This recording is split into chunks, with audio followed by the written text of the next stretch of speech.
Welcome to Behind the Paranormal with Paul and Ben Eno.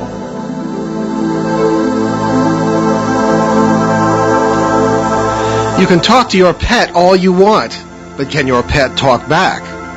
Is your pet actually smarter than you are? What did Dr. Doolittle have that Karen Anderson doesn't? Hey there, and welcome to the 478th edition of Behind the Paranormal. 479th, sorry. Let's get it right. It's been a rough Monday. 479th edition of Behind the Paranormal with Paul and Ben Eno. I'm Ben, and those strange questions came from my co-host and partner in the paranormal, my dad. So we are bringing you this evening a special guest on a very unusual subject. Even if you've never seen a ghost or been chased by a UFO or shaken hands with Bigfoot, you probably have or have had a pet. So as we get into animal communication this evening, you can call us at 800-449-1240 or from anywhere else in the United States or Canada. The numbers are. Wait, we gave the wrong numbers. No, we didn't. That's the right number. No, it's not. No, we did the... 766-1240. 766-1240. Anywhere else in the United States, 800-449-1240. That's the 401 area code. Yes. Anyway, we very seldom have psychic mediums on the show because we think that most of them are naive or ridiculous or both, with some exceptions. But Karen Anderson is different. A former deputy sheriff in Colorado and now a resident of Washington State, Karen found that from an early age she could communicate with animals. In fact, she was surprised to find out later that not everyone could do that. Karen has been a friend of ours for years, and you can read her whole story in her book, Hear All Creatures, The Journey of an Animal Communicator, and find out more in the audio program, You Can Talk to Animals. No crystal balls or candles or anything like that. Here, Karen has surprised us and our listeners with the news, advice, and messages she has communicated from animals and from people who have translated, that's died for those of you who stick to the old-time religion. She considers herself an evidential medium and has an international reputation. The last time she was on the show, Karen described what two of our neighborhood cats were thinking to a degree that amazed me. Our cat was even giving me dietary advice. Well, anyway, probably because he knew that he'd get the tuna if I didn't. But anyway, Karen appears widely and has been a keynote speaker. So Karen Anderson, welcome back to Behind the Paranormal. Well, hello, my two favorite paranormal people. Oh, thank you. Thank you. I love the alliteration. So, what is an evidential medium? An evidential medium.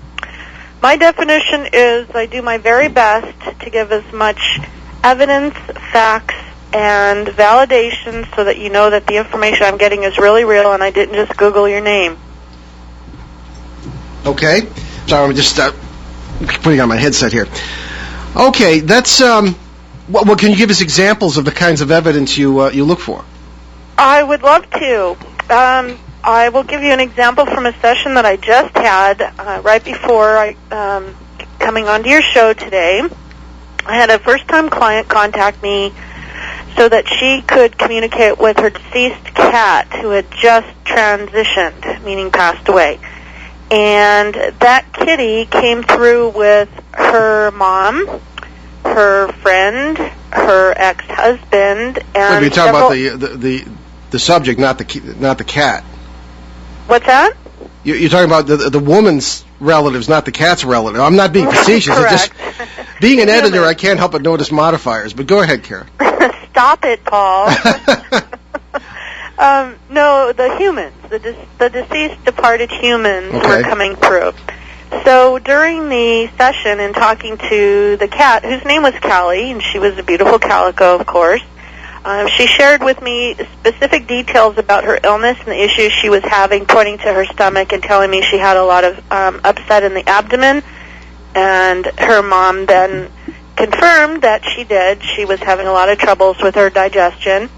And then we got the extra bonus of having all of the human family and friends come through. And they shared detailed information, such as the type of powder that she used on her mom to help her. Mom was 99 when she passed. So she had a specific type of powder that she would use on her mom to help her be more comfortable. That information came through. along with her best friend, who kind of butted into the session and shared her dynamic and outgoing personality with me using very colorful language. I'll leave that up to your imagination. Okay. And her ex-husband showed up, and he talked about his toes, and apparently he had a thing about toes, and it was a joke between the two of them that only the two of them knew about. That's interesting. Yeah, well, because you know us, Karen, we want to know how this works and why it is what it is and this sort of thing. Where would these? How often do people? So, is it your contention, or do you venture an opinion on where these people were with this cat? Were they in the same reality, the same world? Because we don't believe in the spirit world, quote unquote. I mean, there are millions of worlds, in our opinion, in our experience, with all kinds of possibilities where people never died, and that's where they come from. That's our opinion. What say you about where they were and what was really going on here? Well, you mean if I could put a location on them? Or if that even has any meaning. I don't know. You tell us. Well, I'll tell you my experience and how it feels to me. Sure. Is I can tell when I'm about to begin a session before the client ever calls me. I can feel the spirit energies, the departed humans, departed animals, even the animals that are still living that I connect with. I can feel their energy moving into my space, kind of like an example would be when you're at the grocery store standing in line and somebody comes up behind you and they get just a little bit too close. They don't actually touch you, but you can feel them move into your space. Yeah, the bioelectric fields touch, yeah. Yes, so I feel that energy move into my space. So in my experience, they're in the same realm, if you will. They're in the same space that I'm in. They just don't have a physical body. So I don't feel like they're on another planet or somewhere else. I feel them right here. See, that kind of bothers me. I know we're supposed to be talking about animals, but this applies to them, too, because they come through as well. I always wonder, how can you be you without your body? It's part of you, and what happens if you have no brain? How can you think if you have no mouth, vocal cords? How can you talk? These are just questions that arose way back in the 70s for me when I just started out. I mean, it seemed like those explanations weren't good enough. Right, and those are great questions, and I can only tell you, I don't know how they do it, but they do it. Yeah, I respect that. Yeah. Yeah, I don't know how they do it. I hear them in my mind. Sometimes I hear them with my ears, like as you and I are speaking. I hear the conversation, but most of the time I hear them in my head. And other times they'll actually physically touch me. I had an experience in the car yesterday. I was driving over to a friend's house, and I felt someone tapping on my shoulder. Of course, I was in the car by myself. Those kinds of things happen all the time. I walked out one time to go out and make a cup of coffee in the morning, and there was somebody's departed grandfather sitting on my living room couch watching TV. Mm-hmm. So that's my experience, is that they somehow are able to manifest using different forms of things for their energy, meaning electronic equipment, anything with moving water. They're able to somehow utilize that as a source of energy to manifest or to get a message through. I've also noticed just recently it's come to my from one of my clients, has come to my attention that he found EVPs, electronic voice phenomenon. I know you guys know what that is. In our sessions that he and I had dating back more than 3 years. Mm-hmm. And he went back and he's listening to the sessions, and you can actually hear these EVPs while we're talking, and you mostly hear the EVPs right before, during, and after one of us is talking. Like they're using our voice, our energy, however you want to describe that, in order to get their message out. Now, it's not, you can't hear it with just an audible ear listening to the playback. You have to put on headphones and then run it through an EVP program so that you can really identify and isolate those voices that aren't mine or my clients. But it happens. I just I just listened to about 10 of them yesterday. It was the coolest thing. Yeah. And I don't know how to explain that other than it happens. Oh, well, it does. And we'll get back to the animals in a minute, but I'm fascinated by this. One of the things, and you know us very well, known each other for years, our position is that, at least in our experience, nothing in the paranormal is what it appears to be, so we don't trust a lot of these things. How do you know, what steps do you take, or how do you know that what is talking to you is really what it claims to be? Oh, like it's not some other form or some other entity or whatever? Yeah, there's a lot of ruses out there. A lot of danger in that regard. Right. I mean, you're talking to a guy who's practically had a fist fight with a poltergeist. Who had? Me. Physical alter. Oh, yeah, 1974, Bridgeport, Connecticut. The thing bumped up against me trying to get at the child I was trying to protect. I bumped it back. I could barely see it, but it was very, very physical. There was bone structure there. Oh, man. I got to hear that story off the air, but no, that's like, whoa. I mean, I've had physical experiences on different ghost investigations that I've done, too, but... I didn't know you did ghost investigations. Boy, you're full of unrevealed information, Carol. I've been holding out on you guys. Oh, well, that's not true. Well, that's stuff for more shows. But how do you tell what you're really talking to? How do you know it's what it says it is? Man, I don't trust half the people I meet on the street.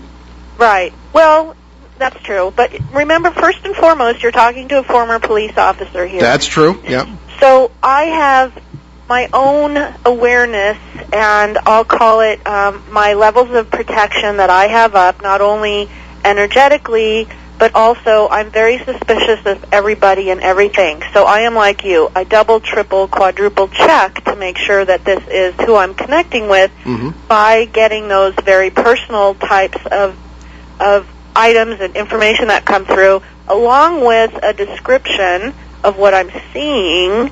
And I have usually I can tell instantly if it's a friend or foe that's doing whatever the talking. In fact, I just had a session the other day with a very sweet friend of mine, Susan, and I had to get this really annoying, energetic jerk out of the way because this male jerk wouldn't let me connect with her family. He was standing in between me and her family, literally, in my office, if you will, and he kept messing up the messages, and he kept spoiling all of the connection that they were trying to make with me. So I had to go in and do a few things that I do, different types of clearing and calling upon my energetic helpers, and I finally got him out of there, and I was able to have an awesome session with her. But that doesn't happen very often. I mean, that was the first time that has happened in a long time, probably a couple of years. Mm-hmm. Normally, they're afraid of me and they don't mess with me. That's what we find, yeah. Well, you have their number that they don't like to hang around. Exactly. And if you don't put up with it, they go somewhere else where they can be more upsetting. They can feed on somebody else. They don't get what they want from me, so they go to the next place. But right. That was kind of a pain because I had to spend about 20 minutes trying to get rid of this annoyance. But other than that, I would say with quite a bit of confidence, of course, never 100% because I can't check their ID or their fingerprint or their social security number, of course. Date of birth, that sort of thing. But I can feel it when it's not what it's supposed to be. Yeah. Well, no, that's true because I can't question that because I try and do the same thing. Well, let's get back to the animals then. Last time you were on, you really knocked me sideways with your analysis of two cats. I'm sure you don't remember, but there's a cat that we I don't say own because he's more of a friend. He lives with us, or a brother. And the cat next door, and all I could think of is the old cartoon. Anybody who had kids in the 90s was familiar with the cartoon Pinky and the Brain. The two mice, one was trying to conquer the world, and the other was kind of a dope who kind of helped him. And that's these two cats. Ours is the brain, and the other one is kind of a goofy, guy who hangs out and does all these silly things. And you pinned them Amazingly, it was incredible. So there, and in your book, Hear All Creatures, there are some amazing stories of animals with very great wisdom who sort of pass this on to their poor, dumb, stumbling owners, or whatever. And I mean, so are the animals, at least at times, if you might want to use the term, smarter than we are, or perhaps have more wisdom or more depth, or older souls, or whatever? Well, I would say that, in my experience,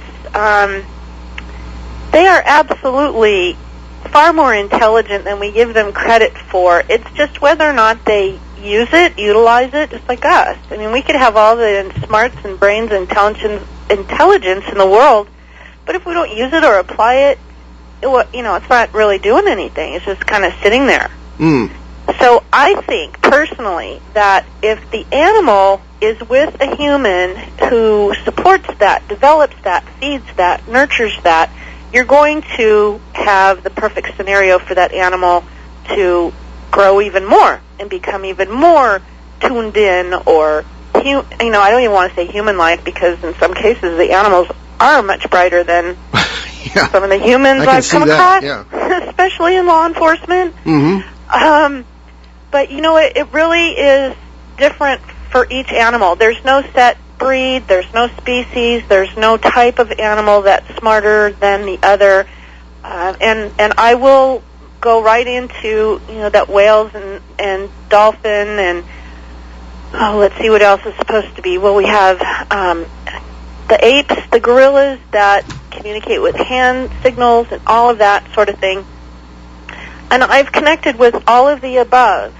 And you still have varying degrees and varying layers of intelligence, where you're going to have, let's say, one super smart gorilla, there might be 10 that aren't that way. Sure. So it's not just all gorillas, it's not all dogs, it's not all cats, it's various sprinklings throughout that particular group.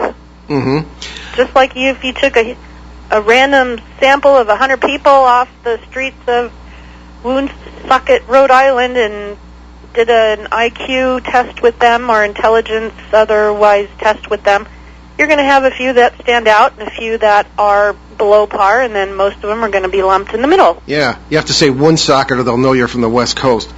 Anyway, what did I say? You said Woonsocket. A lot of people do that. Don't let it happen again. Anyway. Oh, I can't help this West Coast accent. You're funny. Well, so, my friend in Virginia once referred to my annoying New England accent, but in any case, speaking of accents and the animals, I don't know if I ever told you this, but I've always suspected that animals have rather, particularly within certain species and even beyond their species, have almost organized societies, if not civilizations. I don't know if you've ever suspected that, but what got me going on that was many years ago when we lived in our old place, which was in Cumberland, Rhode Island, the next town south of here. We were kind of in the woods, and we had, up at any one time, 8 or 9 cats, because we had chickens, and, the cats are important to keep the rodents away and that kind of thing.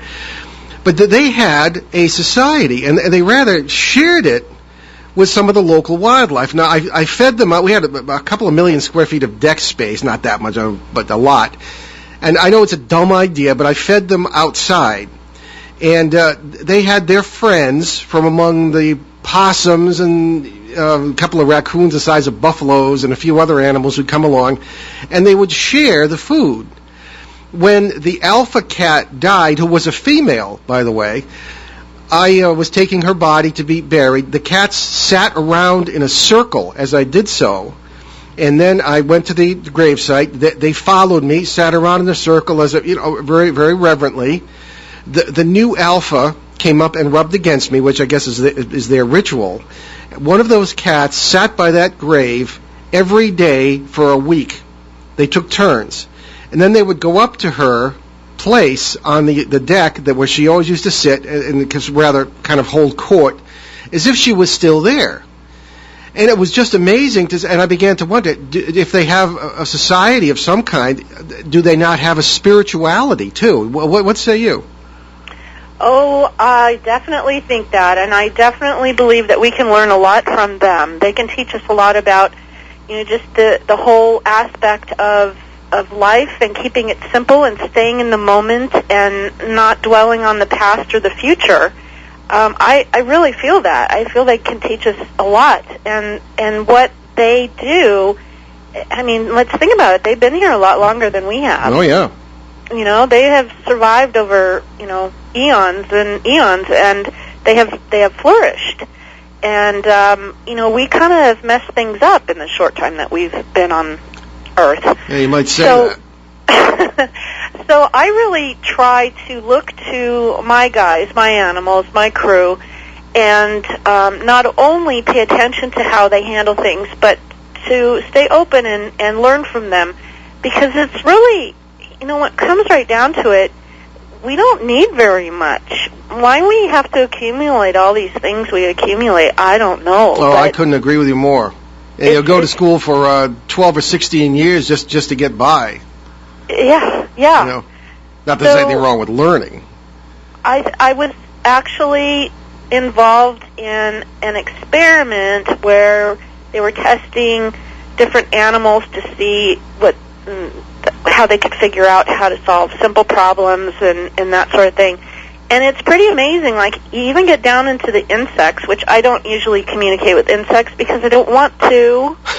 And nothing wrong with them. I just would rather not spend my time doing that. Yeah. But they work together as like a group mind, like a colony of ants, for instance. They work together in a group, not necessarily as singular, or mice, or going into the rodents. It's different.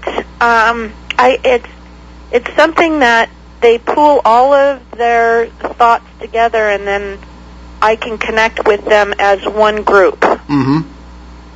So that sort of thing just fascinates me. I'm always trying to learn more, find out more, and get as much information as I can in that respect, because, again, insects have been here much longer than we have. Sure.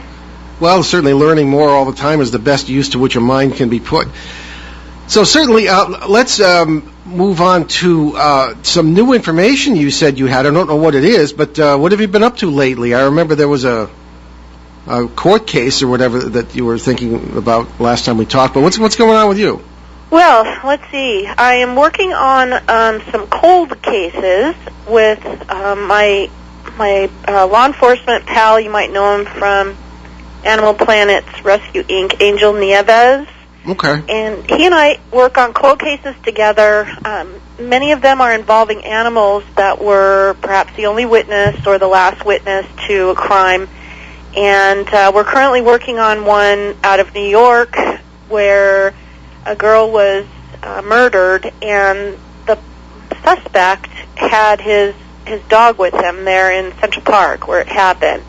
And the dog has since passed on, but of course I can still connect with them. So Angel and I are doing what we can to put pieces together.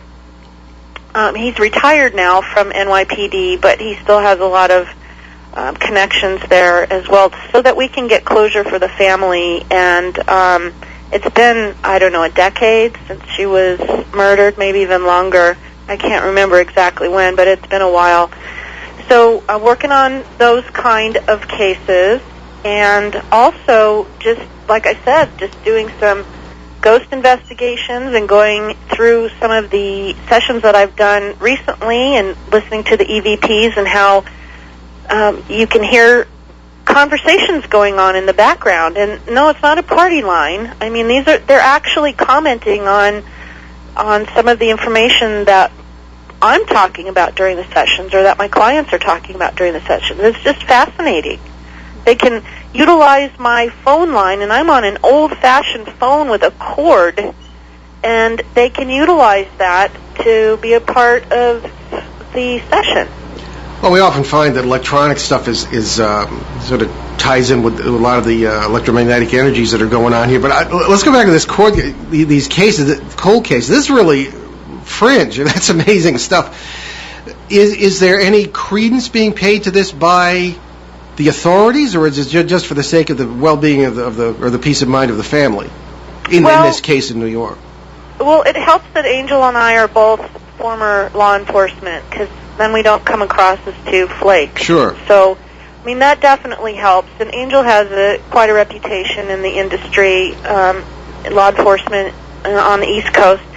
So we do have an ear of those who will listen to us. It's not the majority, I'll tell you that much, but, you know, if it helps even solve one family's pain or bring a closure to it, then, you know, to me that's worth it. So what I'm doing and what I'm working on is putting together cases, new cases. So listeners, if you're out there and you have a situation where an animal was perhaps involved in either an unsolved mystery or a cold case or missing person, any of those things, I'm putting together situations like that to see if we can get them solved in hopes of actually going on the air. Okay. We're going to take a break right now, and you are listening to Behind the Paranormal with Paul and Ben Eno on WOON 1240 AM in New England's beautiful Blackstone River Valley. We'll be right back with Karen Anderson and more of this fascinating stuff on animal communication and more. Stick with us. ON Radio, ON Worldwide. Hi, this is Romeo Berthium inviting you to join me every Saturday morning from 6 to 9 for the Saturday Show. This all-request program includes music, news, sports, weather, and all sorts of community announcements. And what a great way to start your weekend. Join me this Saturday morning. ON Radio, ON Worldwide. Hello, I'm Celeste Kimball Leverell, Vice President of the Woonsocket High School Music Boosters. On September 15th, the Music Boosters are hosting our annual golf tournament. Our biggest fundraiser helps talented students attend the National Music Festival in Williamsburg, Virginia. The tournament is at Country View Golf Course in Burrillville, with dinner to follow at the Village Haven Restaurant.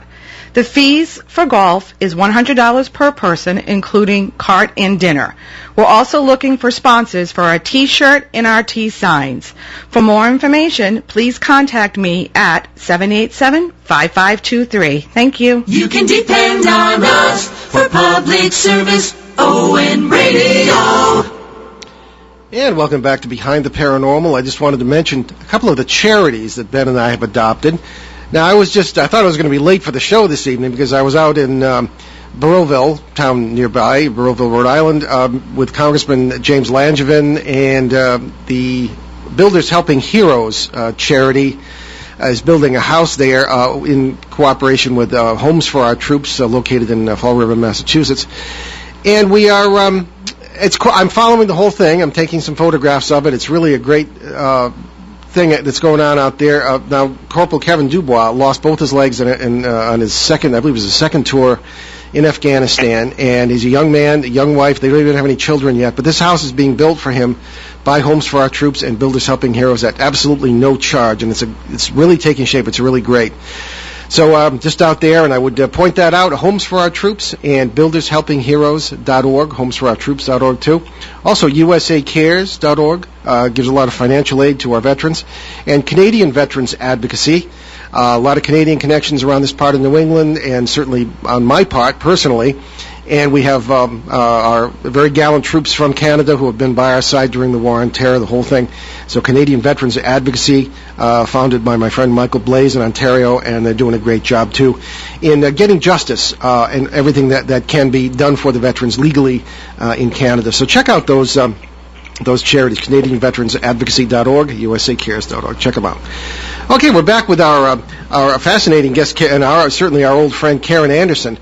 Now, Karen, with everything else we've been talking about, I happen to notice you have a lovely video on YouTube about how to talk with animals. You say, get quiet, picture the message in your mind, send your thoughts to their head, mind or heart, accept and be open, wait quietly for a response, and trust what you get. Can you talk more about that? Absolutely. If you've ever had animals around your house or grew up with them, we all rely on physical cues, and we kind of think that communication is just that, just I'm reading the cues of the animal's body or the body language, And certainly I was a skeptic going into this, but not anymore. And I work from a photo, so I don't know exactly how you could get clues from a photo in body language, but you can't. You have to really read that energy and get a feel for that animal.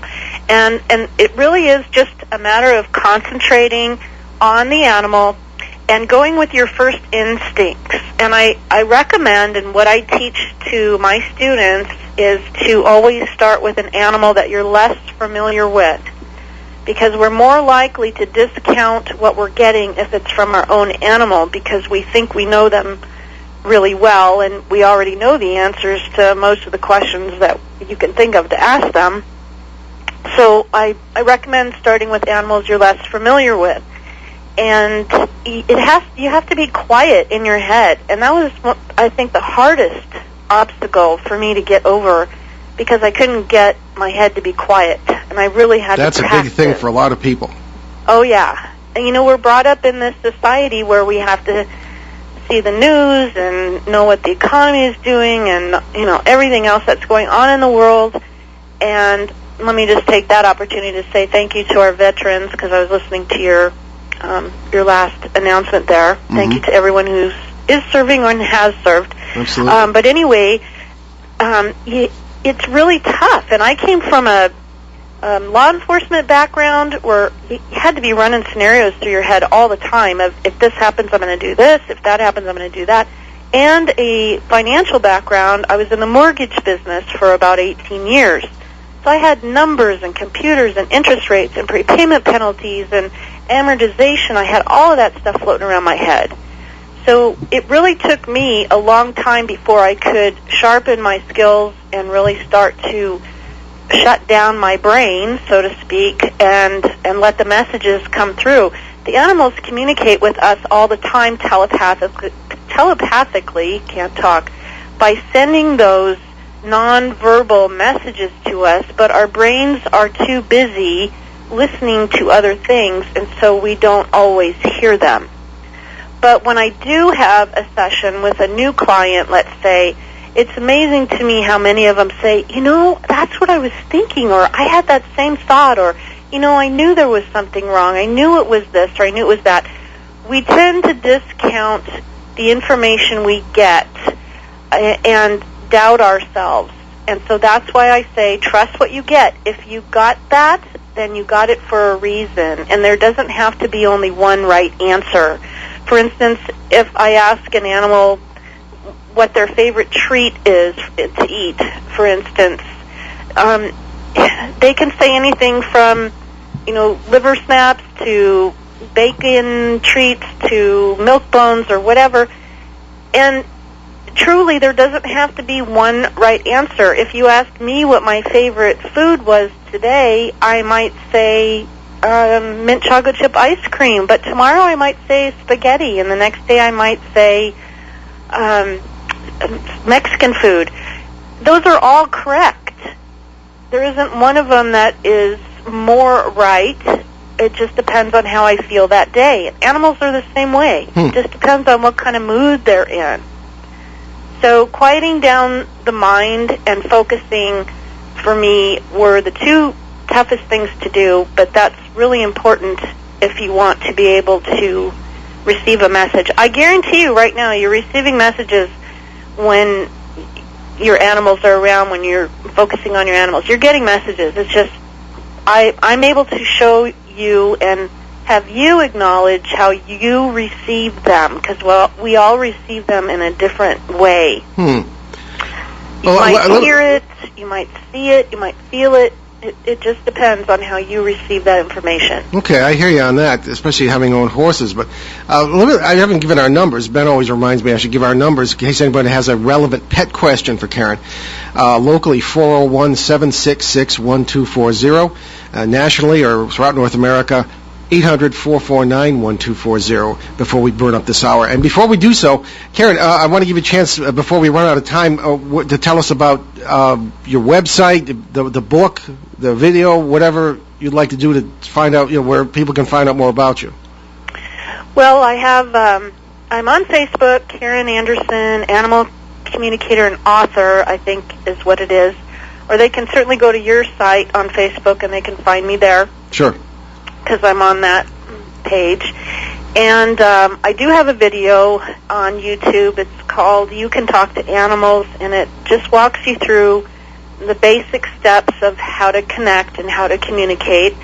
My book, Hear All Creatures, is still available. I can personalize copies. You can order them directly through me, through my website. My website is KarenAnderson.net.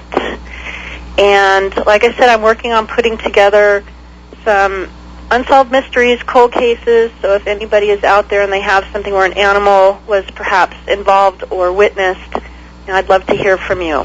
Great. Okay, so what other cases have you had, not necessarily cases, but examples of animals communicating with their owners? What interesting ones have you had lately?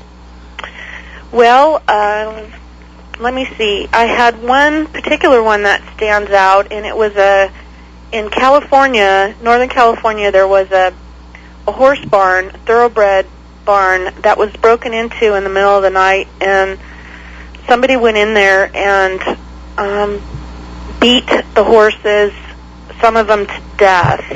I think I heard that on the news. It was horrible. Awful. And so there were even little foals and young horses that were attacked as well, and the ones that survived couldn't stay. They had to put them down too because they were so badly beaten. So my job was to find out who did it, and I was able to get descriptions and names and the information about the vehicle that was driven. I mean, it was pretty amazing to me. So that one stands out in my mind. And another situation involving a barn, and this was on the East Coast, is that there was one horse that was having health issues, one after another, and turns out that there was a lot of paranormal activity in this barn because it was on a very old farm, and the land was, there was a lot of paranormal activity on the land itself. And so I was contacted to see if I could find out how to help this horse. And it turned out that I was able to connect with the prior residents who used to live on that property, who used to own it, who built the farm. There was also a man who had committed suicide on the property, on the location. There was just a lot of anger and a lot of issues hanging on in that general area. And I contacted a few of my friends. Ron Solar was one, and we did a bunch of healing and follow-up with them and basically appeased the energies that were there because they just wanted to be acknowledged that they still own that property. They still live there. I might have had something to say about that. Karen, we have a caller. Mm-hmm. And hello and welcome to Behind the Paranormal. Hello. Hi, you have a question for Karen Anderson? Yes, I do, and it's been very interesting hearing about pets because I often thought the same thing. That, okay. I have one who, well, I believe it's psychic, like bonded to me. Some people don't understand that, but... Well, do tell us. Tell us your experience. Yes. When I was quite ill at one time, and this cat would not leave my side. And then I have another cat that's totally opposite, and she's attacking her in her litter box like it's a game. It's like I have two spirits here. And they're battling? Yeah, they don't get along at all. And there's one in particular, and you did mention you can sense that. The type of pet, and I'm wondering if you can distinguish the difference. Well, why don't you tell us first of all about the two cats? I don't know how much time we have. All right, one is 8 years old. The older one is about 14. Okay. And the one that's 8 is the one that attacks the older one. She won't stop it. And the other one is like bonded to me. She's always, when I don't feel well, she's right there like a spirit. She makes me feel better, and she knows it. And I look in her eyes, and it's like communication. It is communication, and I'm glad that you recognize that. And it goes much deeper than verbal communication. You know, those are bonds of love. And There's no words. There's no words to say. It's just there. There aren't. And there's someone with a name that starts with a D, as in Diane, connected here. Right. Yes? Yes. Okay. Because I'm getting a capital D.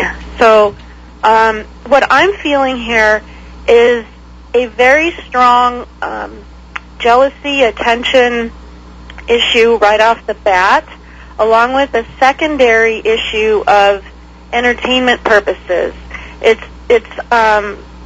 really common to find that indoor cats or kitties that are in the house with other kitties, they'll start picking on each other out of entertainment. But the main feeling that I'm getting here is that there's a jealousy, that the younger one appears to be more jealous of the time that the older one gets to spend with you. So there's some of that going on too. And are there plenty of litter boxes around? Because in my opinion, you can't have enough litter boxes. We tried that, and it doesn't work. Doesn't work? No, it didn't. No. Okay. And truly, sometimes you do have to separate them if there's a big problem like that. I've had to do that before. It's not severe, but it's not right. Right. Well, I do feel that the jealousy is in there, and that feeling of entertainment too. That sometimes they entertain themselves in ways that we don't want. So that's why we have to provide lots of interesting things for our kitties to do. Because they need that distraction. They need different things. They need to have something fun and interesting on any given day. We do that, but after good. She does it all over again. Like, well, she's welcome to come up here and criticize my diet like my cat does. Oh, she's well taken care of. She really is. Oh, that's good. I'm sure that thing she does, and it's really annoying. Right. It is annoying. It is. And so what I would recommend, and can you kind of see when this is about to happen? Are you able to kind of feel it, sense it? Yes, okay. I am. All right. One thing I will recommend, and this goes to any type of behavior for any of the listeners, any type of behavior, you can almost tell and predict when it's about to happen. But I will do some crazy things, such as stomping on the floor or clapping my hands or even letting out I have a water bottle I spray at her. Oh, yeah. But I can't be there 24/7 doing that. So. Right. And that's why sometimes I'll just let out a really loud eek sound, as in E-E-E-K, just a really loud eek. If you watch two kittens playing, if one's getting the worst end of it, you'll hear them let out a shriek like that, and then the one that's beaten up on them will usually back off. So it tells them in their own language to knock it off. Yeah. So but getting back to that, excuse me, I'm just getting, I know you're running out of time, I'm just getting back to that spirit world. This cat has zero spirit with me. The younger one? Yeah. The other one has, like everything connected. Like she understands me, I get her, and... Yeah. And lucky you, I have many clients who would give anything to have that kind of connection. Oh, and she's older, yeah. Okay, Yeah, and you probably cater to her, and there again comes the jealousy. But another thing, too, and I'll have to just wrap it up real quick here, but keep in mind what you want. Keep in mind how you want it to look. Keep it in the positive, and really picture how you would like them to get along together, even if it's just to ignore each other, and put those thoughts out there. That's what they do. They ignore each other. Oh, good. Well, that's good. Yeah. Right. Well, very good. Well, we have another call coming, but thank you very much. Thank you so much for talking with me. Sure. Thank you. All right. Bye-bye. Okay. Bye-bye. Bye. All right. So one thing I wanted to talk to you about sometime, Karen, was, is that another caller or not? No. Oh, well, I guess, sorry about that. Well, it was about horses. And I remember one of the things that struck me about horses, Karen, when I owned 2 of them, and was there, and all animals really, is there absolute honesty. Unless, obviously they have ways of kind of manipulating you if they know what works to get food, things like that. But they're really utterly honest creatures, and they can teach you about instinct, and they can teach you about respect, and they certainly can teach you about being honest, even with yourself. Very much so. And one of the things I find interesting, Paul and Ben, is that when my clients talk to me about the behavioral problems they're having with their animals, this is going to tie right into what you're saying, I will find that it's almost always something about the human that the human doesn't like, that the animal is bringing out, such as their insecurities, past experiences. It's just this really cool twist on things, if you will, and how ironic it is that if there's a problem between human and animal, I can almost always trace it back to something that the human doesn't like about themselves. Interesting. Yeah. I mean, not that a human wouldn't be upset about going in the litter box. That's not what I'm talking about. Well, no, not generally. Not as a rule. The way that you handle difficult situations, or the confidence that you have. So much of who we are is how confident we are, and how that feeling goes out in our work, in our family, in everything that we do. And animals reflect back to us who we are. Mm-hmm. So they're like little barometers, little mirrors. They can show us where our strengths are. They can show us where our weaknesses are. And for those people who are open to it, you can learn a lot just by realizing what some of the things are that drive you nuts about your animals. Sure. And look at yourself and say, okay, why is this bugging me so much? Maybe I need to work on something here. Mm-hmm. Now, one of the things, I should point out, too, that Ben is here, but he also works at the station, and he's been running around trying to get some stuff done at the same time. So. Yeah, sorry. There's a lot going on. It's been a very busy 40 minutes. Yeah. So, one of the things, too, I wanted to ask you, Karen, and I want to talk more sometime about, your paranormal investigations. I didn't even realize you did that. What connections, if any, have you seen between animals and other paranormal phenomena? I remember in this Bridgeport case where I had the altercation with the poltergeist, there was a cat who supposedly could talk, right? And to me, it was I see very clearly it was a little girl doing it, but I will never forget the sight of reporters from CBS, NBC, and ABC, the 3 big networks at the time, sticking microphones up to the cat and asking it to say something. I'll never get over that sight. But in any case, have you encountered animals involved somehow with other paranormal events, whether it be ghosts, quote-unquote, or UFOs, anything like that? Do you mean, are you referencing animals that are living currently that are involved in paranormal, or... Yeah, ordinary, everyday garden variety, cats and dogs, that kind of thing. Oh, yeah. In fact, to me, they're the best at announcing that there's something present, an energy or entity or whatever you want to call it. They can sense them, feel them, hear them quicker than we can. Mm-hmm. Absolutely. Well, that's true, too. Although there are some who don't seem to be able to do that. I have a photograph taken by a good friend of mine in Yorkshire, England, of his son standing there with a new puppy that he had. And the puppy is, there's a woman standing behind his shoulder looking at the dog who wasn't there when the picture was taken. In fact, a lot of things in the picture were not as they were when it was taken. And the dog is kind of just sort of staring off into space with a kind of dumb look on his face, doesn't seem to even notice.